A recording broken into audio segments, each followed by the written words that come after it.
Halo teman-teman sipil arsi. Mungkin bagi kita yang masuk jurusan teknik sipil atau arsitek tidak asing lagi ketika mendengar istilah BIM atau biasa disebut Building Information Modeling. BIM memegang peranan penting dalam teknologi konstruksi saat ini.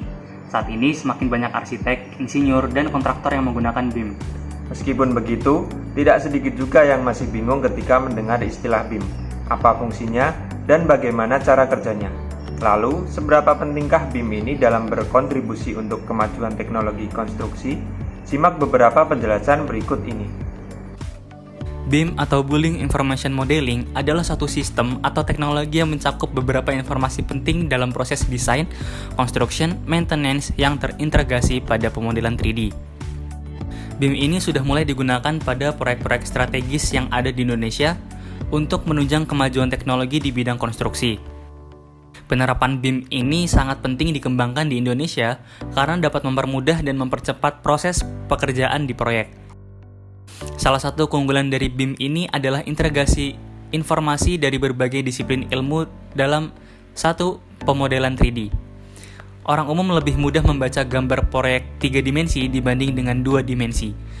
Dengan gambar 3 dimensi, owner proyek akan lebih mudah memahami gambar teknis yang diajukan oleh kontraktor.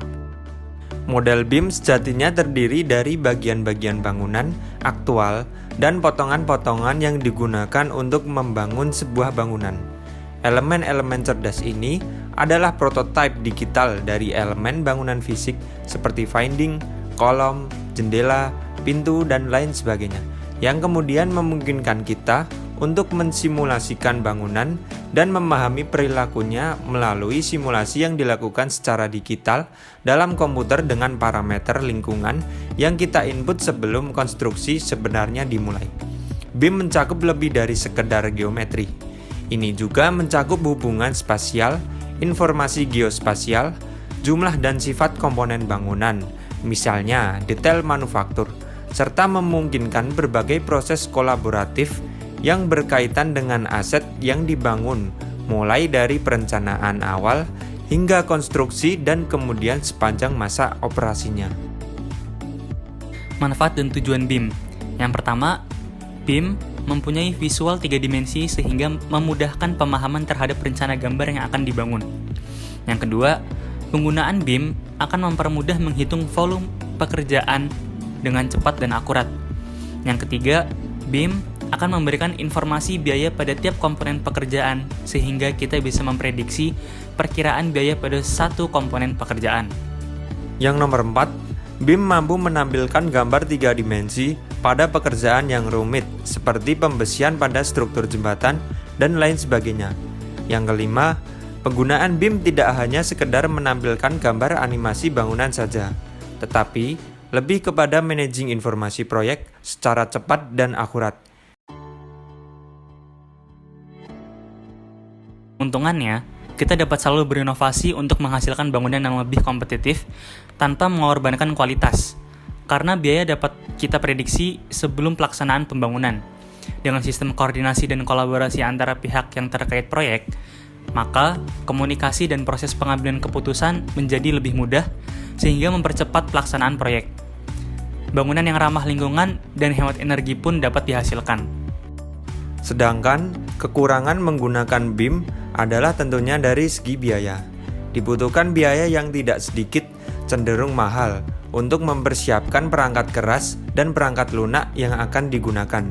Selain itu, penggunaan BIM juga harus ditunjang dengan pelatihan-pelatihan yang tidak sebentar untuk memberikan penjelasan wawasan BIM ke seluruh pekerja, sekaligus mempersiapkan para usernya. Dimensi BIM. Yang pertama, 3D modeling. 3D BIM merupakan proses menciptakan informasi grafis dan non-grafis serta menyebarkannya melalui CDE. Informasi akan semakin kaya dan mendetail sampai data proyek diserahkan pada klien setelah proyek selesai. Yang kedua, 4D atau time atau scheduling.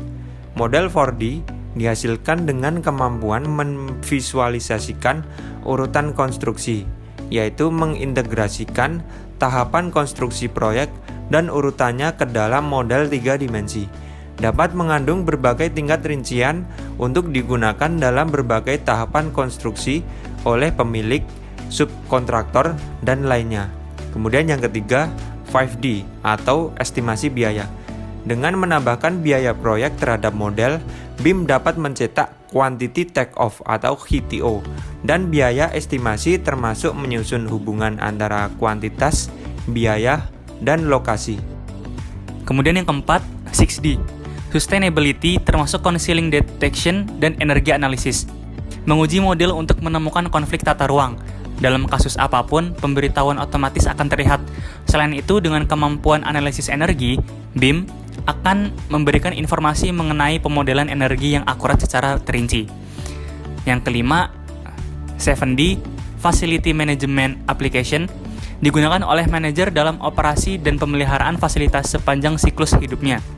Memungkinkan user untuk mengekstrak dan melacak data seperti status komponen, spesifikasi, pemeliharaan atau manual operasi, data garansi, dan lainnya sehingga penggantian lebih mudah dan lebih cepat. Software BIM. Untuk software BIM yang biasa digunakan di Indonesia antara lain ada Autodesk, Bentley, Allplan, Lumion, dan sebagainya. Nah, Sobat Teknik Sipil Arsitektur, itulah sedikit pembahasan kita mengenai BIM. Semoga informasi ini bisa bermanfaat buat kita semua. Sekian, terima kasih.